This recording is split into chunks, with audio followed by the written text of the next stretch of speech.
read the Journal, as perhaps many of us do, online every day. So I went looking for a print issue. I want to put up on the screen a picture I took with my iPhone to show the layout.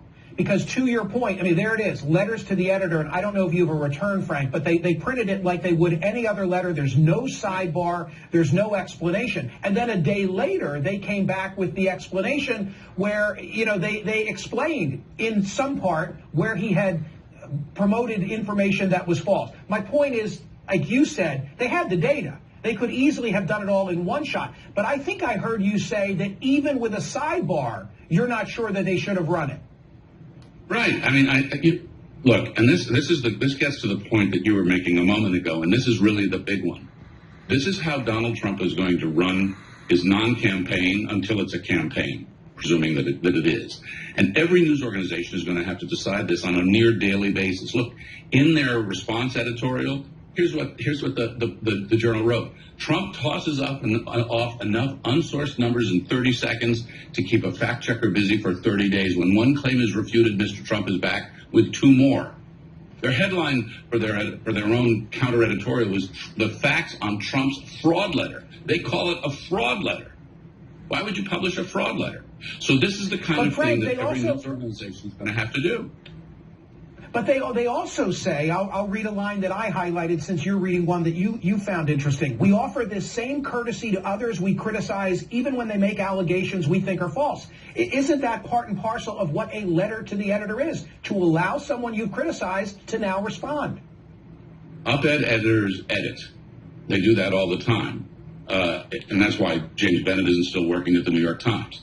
And the problem that you got when you have letters to the editors is you get letters from all kinds of people, and some of them in your community write, and they're crackpots. You don't publish those. Here's the difference. Donald Trump was president of the United States, and he may be again.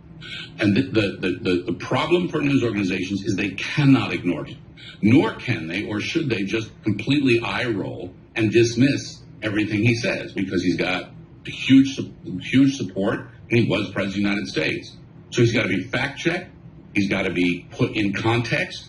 His comments need to be compared to actual reality, but they need to be done in a very methodical and calm way and a consistent way. That's what was missing here. That's what's going to be the challenge going forward. And I would say, even though his is an incredibly strong record for prevarication, still, you need to be ready. This is the whole Facebook issue as I see it. You better be applying that same standard to everybody else. If you're going to fact check him, and I know his record demands that you do, but you need to be fact checking everybody. And whether the media is equipped to do that, I don't know, Frank. You get the final word. The media is not equipped to fact check everybody, but not everybody is running for president of the United States or governor or mayor or that kind of thing. So there's a higher bar for people who are running for public office or asking for the public trust or in a position of power. That's what journalism is supposed to do. It's supposed to hold power accountable. It's supposed to seek the truth.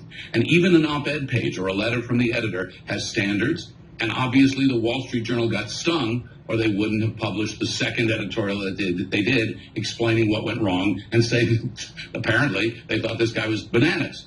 So, as I say, very difficult going forward. But we've got some idea of what to anticipate here.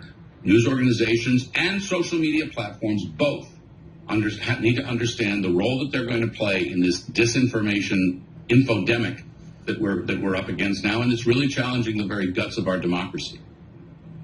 Frank Sesno, nice to have you back. Thank you.